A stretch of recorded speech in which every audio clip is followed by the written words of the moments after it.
Australia ने पाकिस्तान को test series में व्हाइट वॉश कर दिया। तीसरा और आखिरी टेस्ट मैच कैसरोस ने 8 विकेटों से जीता। ऑस्ट्रेलिया ने 130 रन का हदफ 2 विकेटों के नुकसान पर पूरा किया और पाकिस्तानी टीम की कारकर्दगी इंतहाई मायूस कुन रही। कौमी बैटिंग लाइन रेत की दीवार साबित हुई। पूरी टीम दूसरी इनिंग्स में 115 रन पर ढेर हो गई।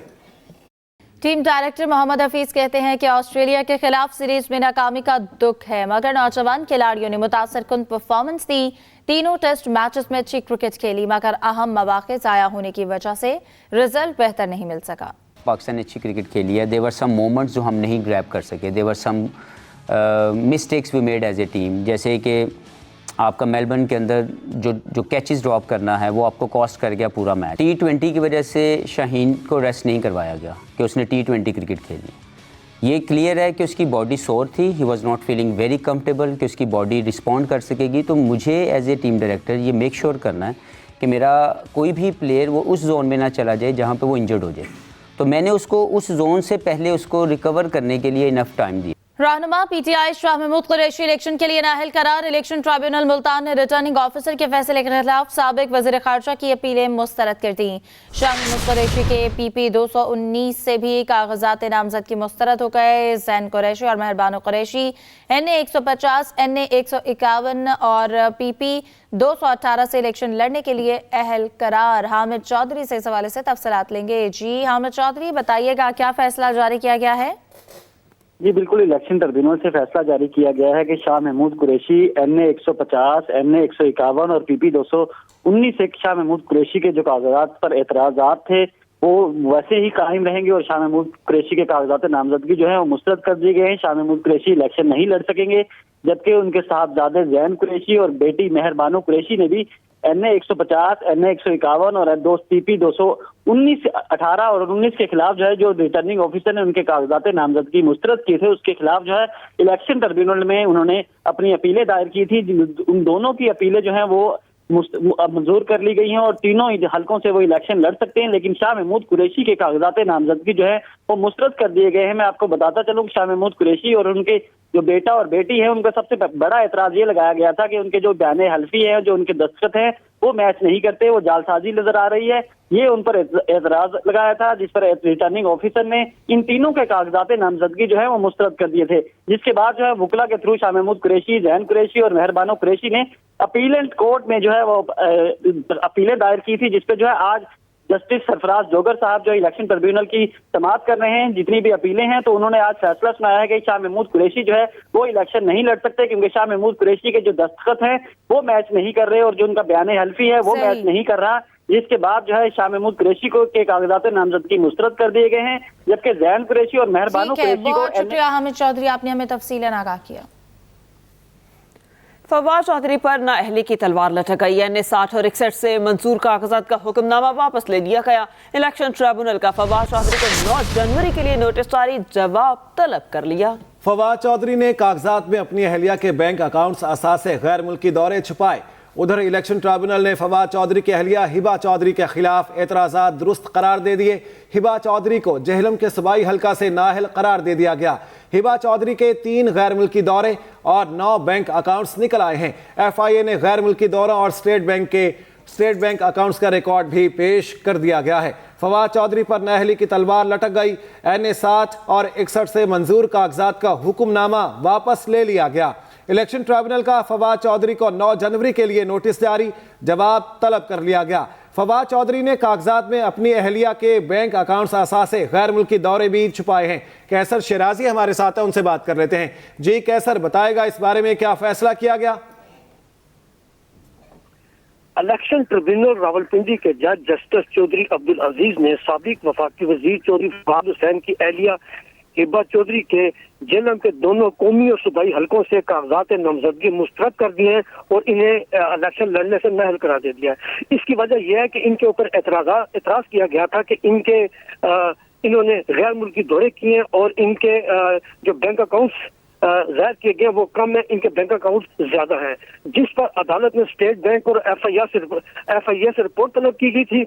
एफआईए ने अदालत को आके बताया कि हिबा चौधरी ने 5 गैर मुल्की दौरे किए हैं, जबकि इनके बैंक अकाउंट्स 4 नहीं बल्कि 9 इनके बैंक अकाउंट्स की जो तफसीलात है वो अदालत में पेश कर दी गई, जिस पर अदालत ने सख्त बरमी का इजहार करते हुए कहा कि आप लोग इलेक्शन लड़ते हैं, पार्लियामेंट में जाना चाहते हैं, लेकिन आप अपने असासे आकर छुपाते और अदालत में आके झूठ बोलते हैं।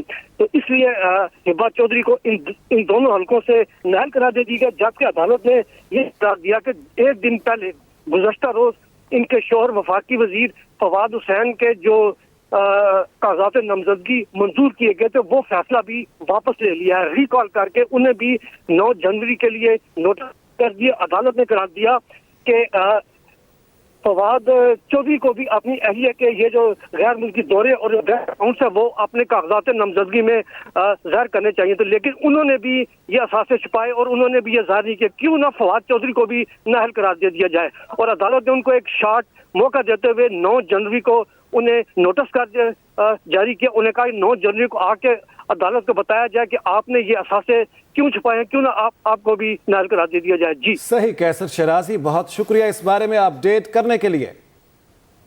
9 मई को फैसलाबाद में हसास इदारे की बिल्डिंग और army selection and recruitment centre पर हमला हुआ। एक और वीडियो मंजर-ए-आम पर आ गई। वीडियो में एक मखसूस सियासी जमात के बुलवाइयों को इमारत में चढ़ने की कोशिश करते हुए देखा भी जा सकता है। वीडियो में सियासी जमात के शरपसंद अफवाज पाकिस्तान से मंसूब बैनर्स की बेहुरमती और साइन बोर्ड तोड़ते हुए नजर आ रहे हैं। खालिद महमूद हमारे साथ हैं, उनसे बात कर लेते हैं। जी खालिद, बताएगा इस वीडियो में क्या क्या देखा जा सकता है और इन अफराद की शनाख्त हुई?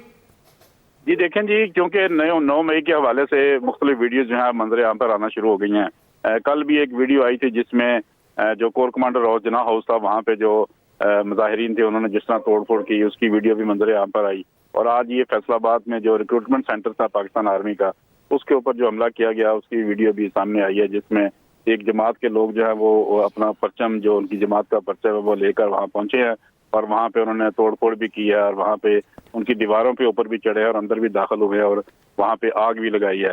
लिहाजा ये वो मनाजर हैं जो आप देख सकते हैं कि एक जमात के लोग जो यहाँ पे जमा हैं और मुख्तलिफ जो टोलियों की शक्ल में वो भी इस मुजाहरे में शरीक हो रहे हैं और वहाँ पे फैसलाबाद में इन्होंने मुजाहरा किया था और वहाँ पे तोड़ फोड़ की थी। ये एक जमात के मखसूस जमात के लोग हैं और उनके हाथों में वही परचम मौजूद है, नारेबाजी भी कर रहे हैं, पाक फौज के खिलाफ भी नारेबाजी कर रहे हैं। इसी तरह की मुख्तलिफ वीडियो जो है वो अब सामने आना शुरू हुई हैं। जो माजी में वीडियो आई थी उनके बरक्स ये वीडियो बिल्कुल क्लियर नजर आ रही हैं कि एक जमात के लोग वहाँ पे जमा हैं, उनके हाथों में परचम भी हैं, नारेबाजी भी कर रहे हैं और फौज के खिलाफ जो है वो मुसलसल वहाँ पे लोगों को उकसाने की कोशिश भी कर रहे हैं। ठीक है खालिद महमूद, बहुत शुक्रिया इस बारे में अपडेट करने के लिए। निगरान वज़ीर-ए-आज़म ने 9 मई 2023 के वाक़यात का जायजा लेने के लिए 4 रुकनी काबीना कमेटी तश्कील दे दी है। वज़ीर कानून कमेटी के कन्वीनर होंगे। कमेटी ऐसे वाक़यात की आइंदा के लिए रोकथाम समेत सिफारिशात तैयार करेगी। कमेटी 9 मई के वाक़े की वजूहात और पस पर्दा अनासर और सहूलतकारों को सामने लाएगी। निगरान वज़ीर-ए-आज़म ने 9 मई 2023 के वाक़यात का जायजा लेने के लिए 4 रुकनी काबीना कमेटी तश्कील दे दी है। वज़ीर कानून कमेटी के कन्वीनर होंगे। इंतखाबात मुल्क की जरूरत है, हर सूरत होने चाहिए। रहनुमा नून लीग मरियम औरंगजेब ने कहा, पीटीआई वाले लाहौर हाई कोर्ट गए ताकि इलेक्शन रुक जाएं। गुज़िश्ता रोज पीटीआई ने सेनेट में करारदाद की हिमायत की। नून लीग ऐसे लोगों को इलेक्शन से भागने नहीं देगी। मजीद कहा, 9 मई वालों पर आर्टिकल 6 लगना चाहिए। पाकिस्तान तहरीक इंसाफ और बाकी जमातें, सिर्फ मुस्लिम लीग नून ने इस करारदाद की मुखालफत की फ्लोर ऑफ द हाउस पे। पाकिस्तान की आवाम को इलेक्शन चाहिए, ये पाकिस्तान की ज़रूरत है, ये पाकिस्तान की आवाम की ज़रूरत है। पार्लियामेंट से भागने वाला, अदालतों से भागने वाला इलेक्शन से भाग रहा है। ये लोग साजिश के तहत पहले लाहौर हाई कोर्ट चले गए इलेक्शन रुकवाने के लिए, कल सेनेट की करारदाद का साथ दिया, उनको इलेक्शन से भागने नहीं देंगे। इलेक्शन ट्रिब्यूनल ने असद कैसर के कागजात नामजदगी को दुरुस्त करार दे दिया। पेशावर हाई कोर्ट में इलेक्शन ट्रिब्यूनल ने असद कैसर की अपील मंजूर कर ली। समाअत इलेक्शन ट्रिब्यूनल के जज जस्टिस शकील अहमद ने की है। आगे बढ़ते हुए आपको बताएं कि आम इंतखाबात 2024 मुल्क भर में रिटर्निंग अफसरान के फैसले के खिलाफ अपीलेट ट्रिब्यूनल में अपीलों पर समाअत का सिलसिला जारी।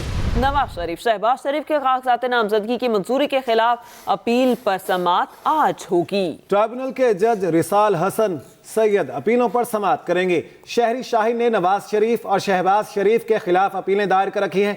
रावलपिंडी में आज 44 अपीलों पर समाअत होगी। बानी पीटीआई की मियांवाली से अपील कल सुनी जाएगी। रावलपिंडी में जस्टिस चौधरी अब्दुल अजीज दरख्वास्त पर समाअत करेंगे।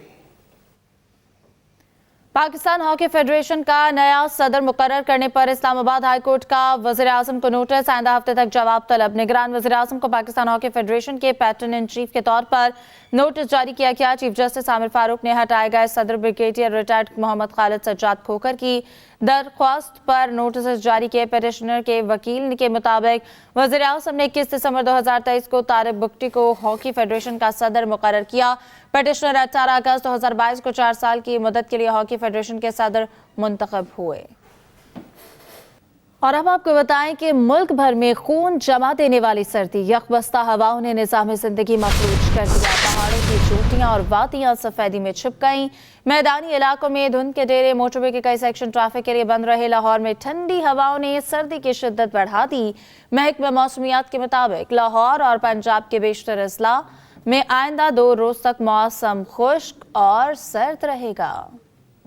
धुंध ज़्यादा छाई हुई है और उसकी वजह से एक शीट सी बन गई है परेर में, और इसकी वजह से जो सूरज है वो तो काफ़ी दिनों के लाहौर में नज़र नहीं आया, और उसकी वजह से जो सूरज की हीट है वो ज़मीन तक नहीं पहुंच रही। वो शीट जो ऊपर बनी हुई है वो जो सूरज की रोशनी वहाँ पे रिफ्लेक्ट हो जाती है, और जो टम्परेचर जो जहाँ पे ट्रैप हुआ वही रहेगा, और जो कम से रोज़ बरोज़ कम होता जा रहा है। तो जब तक सूरज की रोशनी नहीं आएगी ये टेम्परेचर थोड़ा होता जाएगा, और क्योंकि इसमें जो ज़्यादा से ज़्यादा और कम से कम दर्जा हरारत है इनके दरमियान फ़र्क बहुत कम रह गया, तो इसकी वजह से जो सर्दी का एहसास बहुत ज़्यादा है। और आने वाले दिनों में ये सर्दी और बढ़ेगी, क्योंकि आने वाले दिनों में अभी लाहौर में कोई बारिश का कोई ख़ास सिस्टम नहीं है जिससे कोई ये फॉग की शीट जो है ख़त्म हो चुके। तो आने वाले दिनों में आप कह सकते हैं कि फॉग का सिलसिला और सर्दी का सिलसिला जारी रहेगा।